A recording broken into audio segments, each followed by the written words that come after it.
Bangladesh W economic ফোরামে প্রথমবারের মতো এই ধরনের ডায়ালগে অংশ নেওয়ার সুযোগ পেয়েছে। ইনভেস্টররা যাতে বাংলাদেশে বিনিয়োগে আকৃষ্ট হয় এবং তাদেরকে কনভিন্স করা যায়, সামগ্রিকভাবে এই যে ওয়ার্ল্ড ইকোনমিক ফোরামের এই সফরটা, এটা আমাদের জন্য সহায়ক হবে।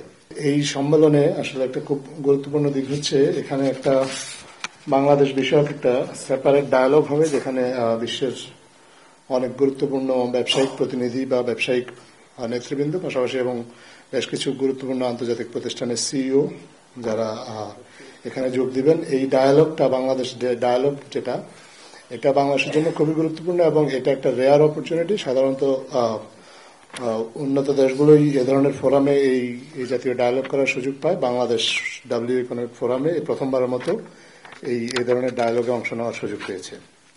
এই ডায়ালগটা আমরা আশা করি, বর্তমান অন্তর্বর্তীকালীন সরকার আশা করে, বাংলাদেশে বৈদেশিক বিনিয়োগ বৃদ্ধি এবং ইন্টারন্যাশনাল বিজনেস লিডারদের কনফিডেন্স বৃদ্ধির জন্য বাংলাদেশের প্রতি এই ডায়ালগটা এবং সামগ্রিকভাবে এই যে ওয়ার্ল্ড ইকোনমিক ফোরামের এই সফরটা, এটা আমাদের জন্য সহায়ক হবে। এটার আয়োজক ওয়ার্ল্ড ইকোনমিক ফোরামই।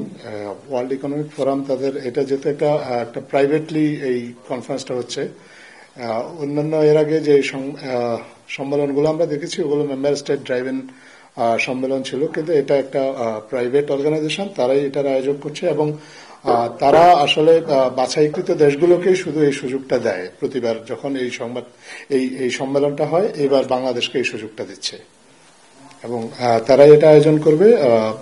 বাংলাদেশ সেখানে গুরুত্বপূর্ণ বিভিন্ন অংশীদার, যারা বাণিজ্যিক অংশীদার বা যারা বিভিন্ন কোম্পানির সিইও আছেন, আরো প্রাইভেট বিনিয়োগকারী আছেন যারা পটেনশিয়াল ইনভেস্টর, তারা এখানে অংশ নেবেন। মাননীয় প্রধান উপদেষ্টার সাথে তারা ইন্টারাকশন করবেন। এই ধরনের সম্মেলনে সাধারণত ট্যাঞ্জিবল প্রোগ্রেস বলতে যেটা হয়, সেটা কনফিডেন্স বিল্ড আপ। আমরাও আশা করছি, বর্তমান অন্তর্বর্তীকালীন সরকারও আশা করছে, মূলত ইন্টারন্যাশনাল বিজনেস লিডার্স যারা এবং ইনভেস্টরদের কনফিডেন্স বিল্ডারটাই হচ্ছে এই সম্মেলনের মূল উদ্দেশ্য। ইনভেস্টররা যাতে বাংলাদেশে বিনিয়োগে আকৃষ্ট হয় এবং তাদেরকে কনভিন্স করা যায়, বাংলাদেশের বিনিয়োগের পরিবেশ সম্পর্কে তাদেরকে একটা সম্যক ধারণা দেওয়া যায়, বাংলাদেশের অন্তর্বর্তীকালীন সরকারের পক্ষ থেকে সেই চেষ্টাটাই থাকবে এই সম্মেলনে। Hydrostatic pressure test.